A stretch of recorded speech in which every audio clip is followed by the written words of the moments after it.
Accounts में सबसे importance होता है एसेट एंड लायबिलिटी। और आपको जान के पता होना चाहिए कि एसेट क्या होता है, लायबिलिटी क्या होता है। और एक निजी जिंदगी में भी एसेट और लायबिलिटी हमारे लिए बहुत महत्वपूर्ण भूमिका निभाता है। अगर आपको बता दें, एसेट का हिंदी तो संपत्ति होता है और लायबिलिटी का हिंदी दायित्व होता है। और किसी भी व्यक्ति को हम अमीर और गरीब किस आधार पर बोलते हैं?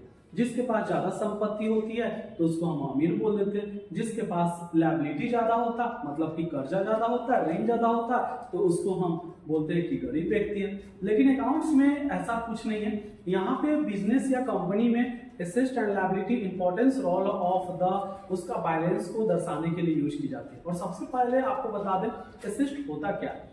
जो भी हमारे आंख से जो चीज दिखाई देती है, चाहे वो आपके पास साइकिल हो, चाहे वो कॉपी हो, चाहे अदर कोई भी आपके पास वस्तु हो, वो हमारे लिए एसेट होते हैं। जैसे एग्जांपल से आपको बता दें, कैश हो गया, लैंड हो गया, बिल्डिंग्स हो गया, कार हो गया, या आपका कॉपी कलम हो गया, वो सब के सब हमारे लिए एसेट हो गया। अब लायबिलिटी की बात करते हैं, जिसको दायित्व कहा जाता है। दायित्व का क्या मतलब है?